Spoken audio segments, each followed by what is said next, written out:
Hey guys, ThunderX Sniper here, bringing you my very first late game review video.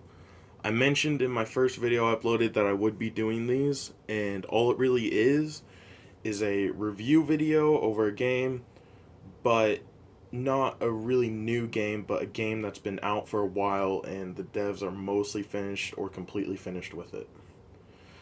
Pretty much meaning most people who do reviews for games, the game's been out only like a few weeks or maybe a month or two, and then you never hear much about it again. And with today's, a lot of games that come out today, they usually come out really buggy and glitchy and just not finished. And that's, everybody knows that. It's a big problem. But then the devs go in there and put all this time in and try and fix up the game, and they really get no credit for fixing up the game because we just kind of never go back and say, hey, it's a lot better now, they fixed it. Like major gaming names, maybe like Matimio or Level Cap or Westy. I'm mostly naming Battlefield guys because we all know Battlefield 4 was ferocious when it first came out. I don't want to get in depth on that. So I decided maybe it'd be good to start doing a late game review series for my channel. Think of it's the something original. Unless somebody else has it already, I hope not. But let's get started into the game. So Titanfall, I figured it'd be a good one to start, seeing as there's a lot of hype for Titanfall 2. And it's a very mixed review game. People, you either love it or you hate it, or you just kind of casually play it. I'm more of a casual player, but I do enjoy to play it every now and then for it. I get competitive in other games, and I just didn't find this one enough to take super competitive. So that's my point of view on it, but you guys are gonna have some different points. But let's get into graphics. It's fairly well. The graphics, I like them. I really don't care much about graphics in a video game as long as it doesn't mess with my gameplay. I honestly don't care, and the graphics on here are fine. They look pretty. Pretty's enough for me. The mechanics, the stealth mechanics are there, but because the gameplay is so fast-paced and chaotic, it's not really, how do I want to put this, it's not really as useful as it would be in something else. Like, you can run around, they've got the stealth cloak, and, you can put silencers on your guns, but there's no sneaky crouch walk-in as often as there really is. So it's there, but it's not fully there. And I'm a very big stealth gamer. I try and do everything stealthy when I play a lot of my games. I love to sniping and stealthy is my gameplay style. But I do enjoy the chaos every once in a while, and this is a game.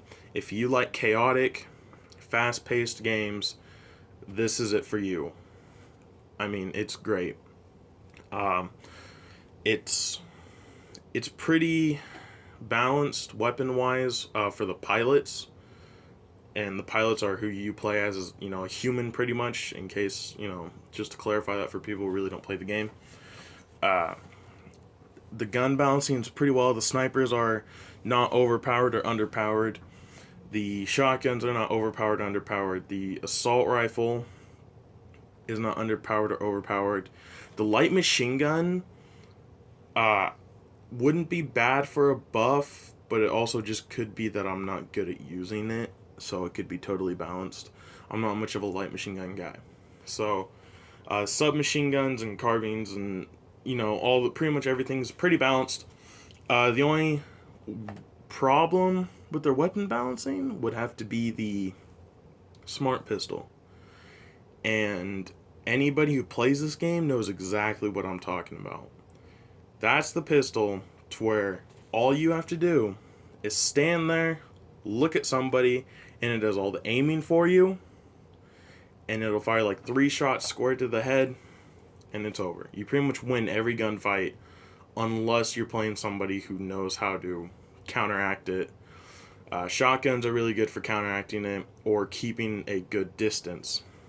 So, but if you sneak up on somebody with that thing, you pretty much automatically win, as if you would in any other gunfight.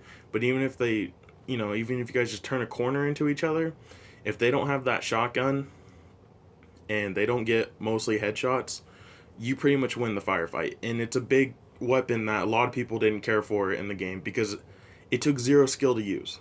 Really, all you did was look and pull trigger, no aim, no decide do I want to hip fire or, aim.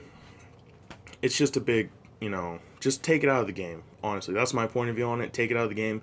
And I heard there's chances they may not even put it in the next Titanfall.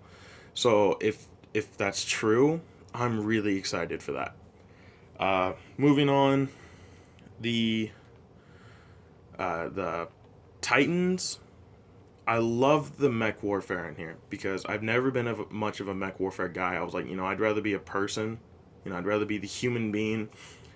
Even when I play games like Skyrim and stuff, I always chose the humans. I never liked playing the elves. I just like being human. It's my preference. And when it came to playing as the Titan or playing as the human on here, I usually ran around as a person. Or pilot to be more correct. But it's the Titan gameplay is really fun. I loved it. If you guys haven't tried a game called Hawken, it's out for free on Xbox One. I'd recommend it. It's pretty good, but I'm not going to say it's a lot like Titanfall's because to me it doesn't feel like that. Titanfall went a lot more depth. They've only got 3 Titans to choose from. An Ogre, which is more of your tanky Titan. The Strider, which is more of your speed, dodge around Titan, less health though. And then there's the Atlas, which is the most used Titan, which is a balance between the both. I think when I was playing this, I was using the Atlas, but I actually prefer the Ogre because I don't, run around and dodge all that much when I do my Titan warfare. So I kind of, the Ogre fit my gameplay style the best. The guns between them also depends on your gameplay style. The Titans really depend on how you play. If you want accuracy and range, you'll go for maybe like the railgun or stuff like that. But me, I kind of stick with the 40 millimeter cannon or the full auto chain gun. It's how I worked. The gadgets and everything on the Titans were really balanced, and that I forgot to mention that for the pilots. The pilots' gadgets and ordinances and stuff like that, they're real balanced too. But I really did enjoy the Titan gameplay. I thought it was really good. Seeing as I never really cared for mech warfare and stuff, I had to give it a good thumbs up. So, for an overall rating of this game in general, out of a 1 to 10, 10 being good, 1 being bad, I'd have to give it a 7.5, being as there wasn't much content in the game. There's like maybe 10 guns-ish. I don't remember the exact number. And there's just not a lot in general to the game. There's just not enough game time to keep. No shelf life is what the word I'm looking for. But it's still really fun. Since it's cheaper now, and if you have EA Access, you can get it for free. I'd still recommend it, but I'm not going to give it a high score, so 7 to 7.5 is where I'd rate it. But in conclusion, good game. I recommend it.